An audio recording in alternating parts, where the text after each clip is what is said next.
कति जल्छौ आरिसले अझै जल्दै गर, म त हिँड्छु मेरै बाटो खुट्टा तान्दै गर। दर्शक महानुभावहरू नमस्कार।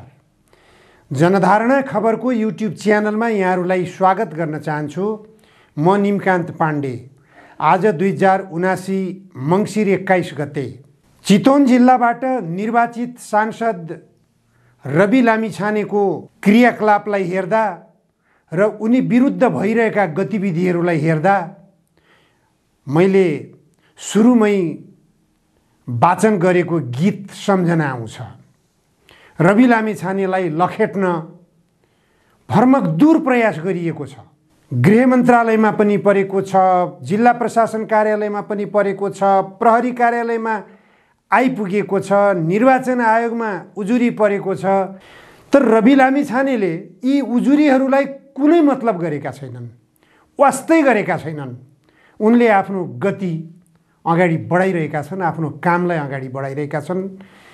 जनताको बीचमा उनी पुगिरहेका छन्, लोकप्रियता हासिल गर्ने खालका कामहरू गरिरहेका छन्। निर्वाचन क्षेत्रको जनताका बीचमा मात्र होइन, उनी समग्र नेपालको राष्ट्रिय स्वाधीनताको सवालमा पनि अरू सबै दलहरूभन्दा पहिले उनले भारतलाई खबरदारी गरे। उनले एउटा प्रेस विज्ञप्ति सार्वजनिक गरेका छन्, निकै मार्मिक, निकै संवेदनशील र राष्ट्रिय स्वाधीनताको बारेमा चासो राख्नेहरूको रगत उमाल्ने खालको प्रेस विज्ञप्ति उनले सार्वजनिक गरे। प्रेस विज्ञप्तिमा उनले भनेका छन्, महाकालीको बहाव नेपालतर्फ धकेलेर भारतको अनधिकृत पक्की संरचना बनाउँदै गरेकोमा नेपाली नागरिकहरूले त्यसको प्रतिरोध गर्दा भारतीय पक्षबाट हानिएको ढुङ्गाले खेलिरहेका नेपाली बालबालिकाहरू समेत घाइते भएको र 1 वर्षभित्र 3 पटक ढुङ्गा मुढा भइसकेको समाचारहरूप्रति हाम्रो गम्भीर ध्यानाकर्षण भएको छ। अन्तर्राष्ट्रिय सन्धि सम्झौता, भारतसँगको हाम्रो द्विपक्षीय सन्धि सम्झौताहरू विपरीत कार्य भइरहँदा पनि सरकार मुखदर्शक बनेर रमिता मात्रै हेरिरहनु हदैसम्मको गैर जिम्मेवार कार्य हो।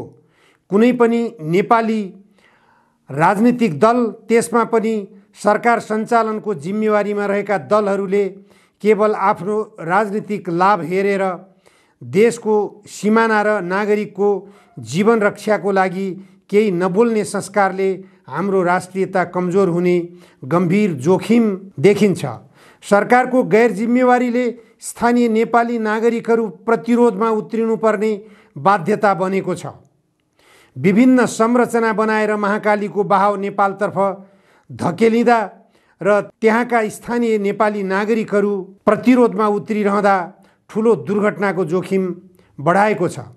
भारतीय पक्षबाट महाकालीको बहाव परिवर्तन गर्ने, नदी तथा किनारमा अनधिकृत संरचना निर्माण गर्ने, ढुङ्गा मुढा गर्ने जस्ता कार्यहरू आपसी सद्भाव बिगार्ने, दुःखद, अतिक्रमणकारी र भर्सनायोग्य छन्। यस्ता कार्यहरू नगर्न बनाउँदै गरिएका र बनिसकेका अनधिकृत संरचनाहरू भत्काउन भारत सरकारको ध्यानाकर्षण गराउँदै नेपाल सरकारले भारतसँगका हाम्रा र अन्तर्राष्ट्रिय सन्धि सम्झौताका आधारमा आफ्नो सीमा र नागरिकको रक्षा गर्न यथाशीघ्र कूटनीतिक पहल सुरु गरिहाल्न, घाइते तथा पीडितहरूको औषधि उपचार सुरक्षाको बन्दोबस्त गर्न, सीमा सम्पदाको रक्षा गर्न र नागरिकलाई अभिभावकत्वको अनुभूति हुने गरी प्राथमिकताका साथ कार्य गर्न आग्रह गर्दछौँ। साथै नेपाली नागरिकहरूको सुरक्षा, राष्ट्रियताको मुद्दा लगायतका राष्ट्रहितका लागि हाम्रो पार्टीका तर्फबाट सदैव साथ र समर्थन रहने कुरा स्मरण गराउन चाहन्छौँ। यो विज्ञप्ति रवि लामिछानेले आफ्नो पार्टीका तर्फबाट जारी गरेपछि सरकारले पनि कूटनीतिक नोट भारतीय दूतावासलाई पठाएको कुरा सार्वजनिक भएको छ। रवि लामिछानेले अझ खुलेर विज्ञप्तिमा भनेका छन्, भारतीय मित्रहरूसँग कहाँ बसेर छलफल गर्नुपर्छ, दिल्लीमा गर्नुपर्ने हो कि धारचुलामा गर्नुपर्ने हो कि काठमाडौँमै गर्नुपर्ने हो, हामी तयार छौँ। तर यो ज्यादतीको निरन्तरता अब सहन सकिन्न। खुला रूपमा रवि लामिछानेको आपत्ति छ। रवि लामिछाने नेपाली नागरिक हुन् कि होइनन् भनेर अमेरिकी दूतावासलाई सोधिएको छ। पत्राचार गर्नुको पनि एउटा हद हुन्छ, एउटा सीमा हुन्छ। रवि लामिछानेलाई बोलाएर सोधे भइहाल्यो त। उनले अमेरिकी पासपोर्ट परित्याग गरेको कुरा उनीसँग प्रमाण छ भनेर रवि लामिछानेले बोलिरहेका छन्। उनीसँग मागे हुन्छ त्यो प्रमाण। उनले घोषणा गरिसकेका छन्, म नेपाली नागरिक भइसकेँ, म अमेरिकाको नागरिकता मैले परित्याग गरिसकेँ। कुनै कालखण्डमा म अमेरिकामा काम गर्न गएको बेलामा मैले 4 वर्षको लागि त्यहाँको पासपोर्ट लिएको थिएँ। अब मैले त्यो पासपोर्ट परित्याग गरिसकेँ, मेरो नागरिकता निरन्तरता हुन्छ। उनले घोषणा गरिसकेका छन्। सो घोषणा पनि स्वाभाविक रूपमा नेपाली नागरिकताको परिचय बन्न सक्ने आधार हुन्छ। रवि लामिछानेसँग नेपाल निर्वाचन आयोगको मतदाता परिचय पत्र छ कि छैन? के को आधारमा मतदाता परिचय पत्र प्राप्त गरे उनले? उनको नागरिकताले यदि मान्यता पाएको थिएन भने मतदाता परिचय पत्र कसरी प्राप्त गरे उनले? बिना मतदाता परिचय पत्र निर्वाचन आयोगमा पार्टी दर्ता गर्न पाइन्छ कि पाइन्न? पाइँदैन। निर्वाचन आयोगमा राजनीतिक दल दर्ता गर्नको निम्ति नागरिकताको प्रमाणपत्र मात्र भएर हुँदैन। नागरिकता प्रमाणपत्र सँगसँगै निर्वाचन आयोगले प्रदान गरेको मतदाता परिचय पत्र पनि आवश्यक हुन्छ। मतदाता परिचय पत्र नम्बर, त्यो नम्बर समेत उल्लेख गर्नुपर्ने हुन्छ दल दर्ता गर्दाखेरि। दल दर्ता भइसकेपछि पनि उम्मेदवारी दर्ता गर्ने बेलामा पनि नागरिकताले मात्र पुग्दैन।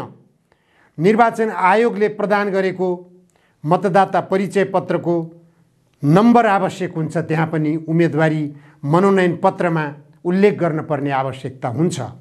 यसरी रवि लामिछानेले यी सबै प्रक्रियाहरू पुरा गराएर राजनीतिक दल दर्ता गराएका छन्, दलको अध्यक्ष बनेका छन् र निर्वाचनमा उम्मेदवार बनिसकेका छन्, निर्वाचनमा विजय हासिल गरिसकेका छन्।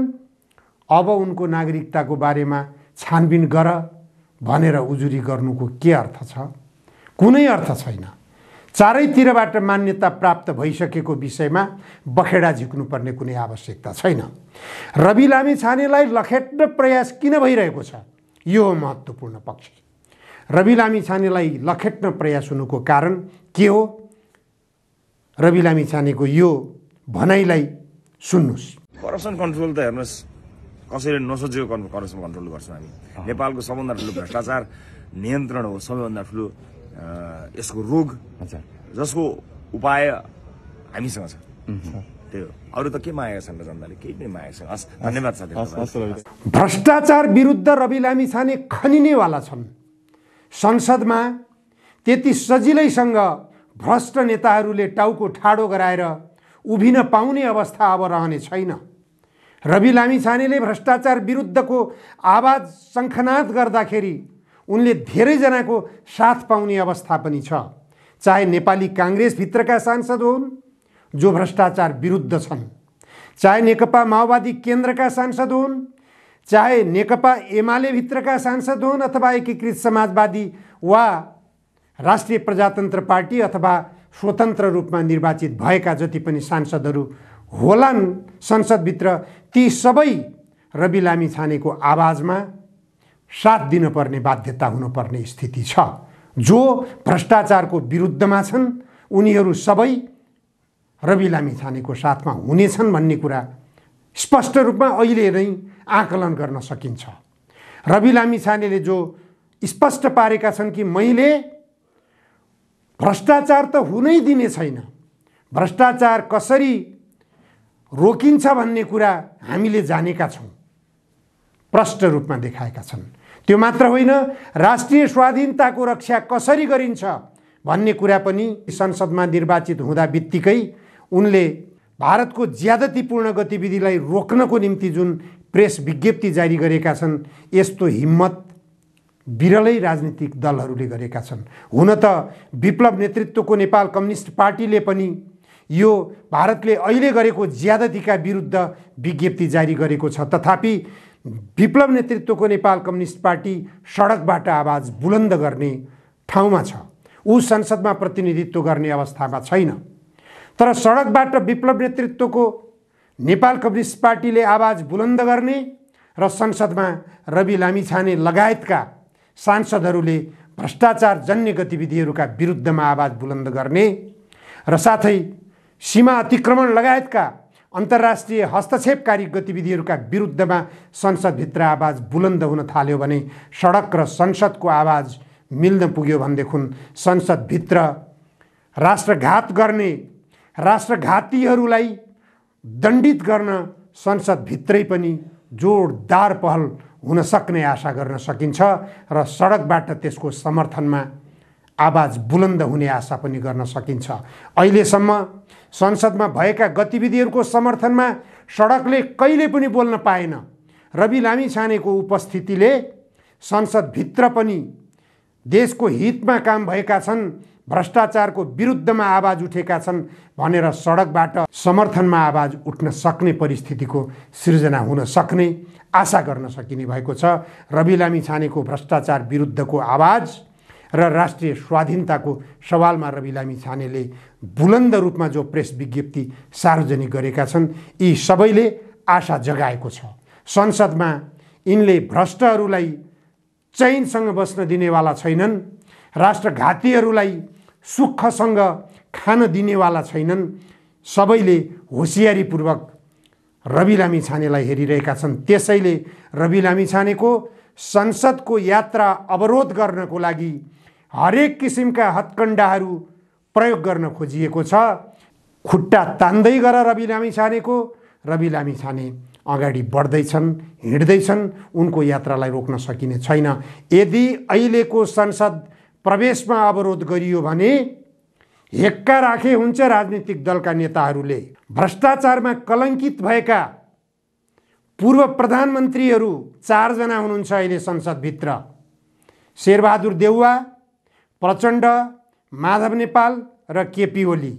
तपाईहरू यदि यो देशको इमान्दार राजनीतिक नेता हो भने, तपाईहरूले भ्रष्टाचार गर्नुभएको छैन भने, तपाईहरूमाथि जनताले लगाइरहेको कलङ्क यदि गलत हो भने त्यसलाई पुष्टि गर्न तपाईले संसदभित्रैबाट भ्रष्टाचार विरुद्धको छानबिन आयोग गठन गर्नुस्। रवि लामिछानेलाई किनारा लगाउने यो मात्रै एउटा वैकल्पिक बाटो हो। अन्यथा अर्को निर्वाचनमा तपाईहरू सबै किनारा लाग्नुहुन्छ र रवि लामिछाने लगायतको शक्तिले 2/3 बहुमतको हैसियत प्राप्त गरेर तपाईहरूलाई फेरि पनि पाता फर्काउने ठाउँमा पुग्नेछ भन्ने कुरो होसियारीपूर्वक तपाईहरूले ध्यान दिनु जरुरी छ। अन्यथा तपाईहरू चोखो हुनको निम्ति पनि, तपाईहरू कलङ्कित हुनुहुन्न, तपाईहरू भ्रष्टाचारी हुनुहुन्न, तपाईहरूले वाइट बडी विमान खरिद काण्डमा भ्रष्टाचार गर्नुभएको छैन, तपाईहरूले नेपाल ट्रस्टको सम्पत्ति हिनामिना गर्नुभएको छैन, तपाईले ओम्नी प्रकरणमा भ्रष्टाचार गर्नुभएको छैन, तपाईहरूले माओवादी शिविरमा आर्थिक हिनामिना गर्नुभएको छैन, तपाईहरूले सुन तस्करी काण्डमा बदमासी गर्नुभएको छैन, तपाईहरूले एनसेल प्रकरणमा भ्रष्टाचार गर्नुभएको छैन। यदि भने तपाईहरूले आयोग गठन गरेर यी सबै भ्रष्टाचार जन्य गतिविधिहरू जो नेपाली जनताको जनजिब्रोमा झुन्डिएको छ, नेताहरू भ्रष्टाचारी भए, सबै भ्रष्ट नेताहरूलाई दण्डित गर भनेर जो आवाज उठिरहेको छ, यो आवाजको सुनवाई गर्नुस्, आयोग गठन गर्नुस्, सबै आरोपहरूको प्रतिवेदन आउन दिनुस् र त्यो जनताका बीचमा सार्वजनिक गर्नुस्। यदि गलत काम गर्नुभएको छ भने तपाईहरू दण्डित हुन तयार हुनुपर्छ। हस्, आजलाई यति मात्र। धन्यवाद, नमस्कार। हरेक मुहारमा मुस्कान छर्दै एनआईसी एशिया, बैंक पनि साथी पनि। NIC Asia.